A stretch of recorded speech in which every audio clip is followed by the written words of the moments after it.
Hi friends, நான் மாலினி. இன்னைக்கு ரொம்பவே டேஸ்டி அண்ட் ஹெல்த்தியான ராகி மாவு கொழுக்கட்டை ரெசிபி தாங்க பார்க்க போறோம். செம்ம டேஸ்டா இருக்குங்க. குழந்தைங்களுக்கு ஈவினிங் டைம்ல ஸ்நாக்ஸ் ஏதாவது செஞ்சு கொடுக்கணும்னா இந்த மாதிரி ஹெல்த்தியா ஸ்வீட் கொழுக்கட்டை ட்ரை பண்ணி கொடுங்க. ரொம்பவே விரும்பி சாப்பிடுவாங்க. ரொம்ப டேஸ்டியான இந்த ராகி இனிப்பு கொழுக்கட்டைய ஒரு 10 நிமிஷத்துல டக்குன்னு ரெடி பண்ணிடலாம். இப்போ எப்படி செய்யறதுன்னு பார்க்கலாங்க. பேன்ல ஒரு டேபிள் ஸ்பூன் நெய் சேர்த்துக்கலாம். நெய் நல்லா மெல்ட் ஆன உடனே இதோடவே ஒரு டேபிள் ஸ்பூன் வெள்ளை ரவை சேர்த்துக்கலாங்க. வெள்ளை ரவை சேர்த்து செய்யும் போது கொழுக்கட்டை நல்லா சாஃப்டாவும் நல்ல டேஸ்டாவும் இருக்குங்க. ரவைய மீடியம் ஃபிளேம்ல ஒரு 2 ல இருந்து 3 செகண்ட் அப்படியே வறுத்து விடுங்க. இந்த நெய்யோட நல்லா வறுபட்டு வரணும். இப்ப ரவைய சேர்த்து 3 செகண்ட் நல்லா வறுத்துட்டேன். இந்த அளவுக்கு ரவை நல்லா வறுபட்டதுக்கு அப்புறம் இதோடவே 1 கப் அளவுக்கு ராகி மாவு சேர்த்துக்கலாம். நான் கடையில வாங்கின மாவு தான் யூஸ் பண்ணிருக்கேன். நீங்க வீட்ல அரைச்ச பொடி கூட யூஸ் பண்ணிக்கலாம். ராகி மாவையும் சேர்த்து மீடியம் ஃபிளேம்லயே நல்லா கலந்து விடுங்க. நல்லா கலந்து விட நமக்கு ராகி மாவெல்லாம் ரவையோட மிக்ஸ் ஆகி நமக்கு புட்டு மாவு ரெடி ஆகி வர மாதிரி இருக்கும். ராகி மாவையும் ரவையையும் சேர்த்து நல்லா மிக்ஸ் பண்ணிட்டேன். நல்லா மிக்ஸ் பண்ண இந்த மாதிரி புட்டு மாதிரி உதிரியா கிடைக்கும். இந்த அளவுக்கு நல்லா கலந்துட்டு இதை அப்படியே ஸ்டவ்ல இருந்து இறக்கி வச்சிடலாங்க. இனி ஒரு பாத்திரத்துல 1/4 கப் அளவுக்கு வெல்லம் சேர்த்துக்கலாம். 1/4 கப் அளவுக்கு தண்ணி சேர்த்துக்கலாம். நம்ம எடுத்திருக்கிற 1 கப் ராகி மாவுக்கு 1/4 கப் அளவு வெல்லம் சரியா இருக்கும். வெல்லம் நல்லா முழுமையா கரையிற அளவுக்கு நல்லா கலந்து விட்டுக்கலாங்க. வெல்லம் கரைஞ்சு வந்தா மட்டும் போதும். இப்ப பாருங்க, வெள்ளத்தை நல்லா கரைச்சிட்டேன். நல்லா முழுமையா கரைஞ்சிருச்சு. இதை அப்படியே எடுத்துட்டு இன்னொரு பாத்திரத்துல நம்ம கரைச்சி வச்சிருக்கிற வெள்ளை கரைசலை வடிகட்டி சேர்த்துக்கலாங்க. டைரக்டா ஆட் பண்ணோம்னா தூசுக்கள் எல்லாம் இருக்கும். அதனால வடிச்சு ஆட் பண்ணிக்கிறேன். இதுலயே 2 டேபிள் ஸ்பூன் காய்ச்சி ஆற வச்ச பால் சேர்த்துக்கலாங்க. பால் சேர்க்கும் போது நம்ம கொழுக்கட்டையோட சுவை இன்னுமே அதிகமா இருக்கும். 2 தட்டின ஏலக்காய் சேர்த்துக்கலாம். ஏலக்காய் பொடி இருந்தா நீங்க ஒரு 1/4 டீஸ்பூன் அளவுக்கு சேர்த்துக்கோங்க.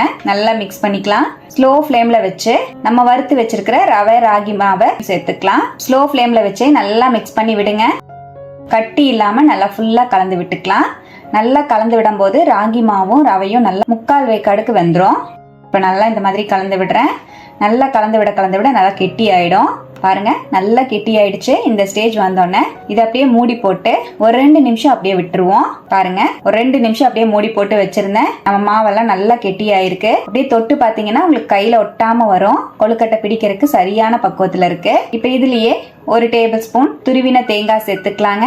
உங்களுக்கு வேணும்னா நெய்ல வறுத்த நட்ஸை நல்லா கிரஷ் பண்ணிட்டு சேர்த்துக்கலாம். கொழுக்கட்டையோட டேஸ்ட் ரொம்ப நல்லா இருக்கும். இப்ப நான் தேங்காவை சேர்த்து நல்லா மிக்ஸ் பண்ணிட்டு கையில நல்லா நெய்யோ இல்லைன்னா எண்ணெயோ தடவிட்டு சின்ன பால்ஸா உருட்டி கொழுக்கட்டை பிடிச்சு எடுத்துக்கலாங்க. உங்களுக்கு தேவையான சைஸ்க்கு நீங்க கொழுக்கட்டை பிடிச்சு எடுத்துக்கோங்க.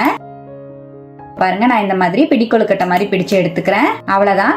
சூப்பரா நம்ம கையில ஒட்டாம ராகி மாவு கொழுக்கட்டை சூப்பரா ரெடி ஆயிடுச்சு. பாருங்க, இப்போ இதே போலவே மீதி இருக்கிற மாவையும் அழகா இந்த மாதிரி கையில பிடிச்சு இட்லி தட்டுல நான் துணி போட்டு வச்சிருக்கேங்க. அது மேல நான் வச்சுக்கிறேன். இப்ப இந்த மாதிரி எல்லா மாவையும் கொழுக்கட்டை பிடிச்சு நான் எடுத்து வச்சுட்டேன்.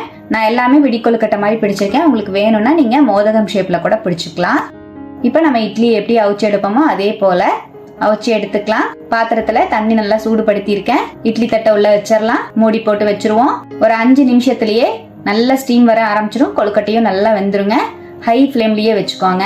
இப்ப பாருங்க, நம்ம கொழுக்கட்டை ரெடி ஆயிடுச்சு. ஒரு 5 நிமிஷத்துலயே நல்லா ஆவி வர ஆரம்பிச்சிருச்சு. பார்க்கவே உங்களுக்கு தெரியும் நல்லா கொழுக்கட்டை வெந்துருச்சுங்க. இப்ப வெளியே எடுத்துடலாம். அவ்வளவுதான். ரொம்பவே டேஸ்டியான சத்தான ராகி கொழுக்கட்டை நல்லா மெத்துன்னு சூப்பரா ரெடி ஆயிடுச்சுங்க. குழந்தைங்க ஸ்கூலுக்கு போயிட்டு வரும்போது ஈவினிங் டைம்ல ஸ்நாக்ஸா ரெடி பண்ணி கொடுக்கறதுக்கும் பிரேக்ஃபாஸ்ட்டுக்கும் நம்ம எடுத்துக்கலாம். ரொம்பவே சூப்பராகவும் ஹெல்த்தியாவும் இருக்கும். செம டேஸ்டியான இந்த ராகி கொழுக்கட்டைய இதே மெத்தட்ல நீங்களும் ட்ரை பண்ணி பாருங்க. ட்ரை பண்ணி பார்த்துட்டு எப்படி வந்ததுன்னு கமெண்ட்ல மறக்காம என் கூட ஷேர் பண்ணிக்கோங்க. நம்ம சேனலை இப்பதான் ஃபர்ஸ்ட் டைம் பாக்குறீங்கன்னா சப்ஸ்கிரைப் பண்ணி பக்கத்துல இருக்கிற பெல் ஐகானை பிரஸ் பண்ணி வச்சுக்கோங்க. லைக் பண்ணிக்கோங்க. ஃப்ரெண்ட்ஸ் அண்ட் ஃபேமிலியோட ஷேர் பண்ண மறந்துடாதீங்க ஃப்ரெண்ட்ஸ். தேங்க்யூ.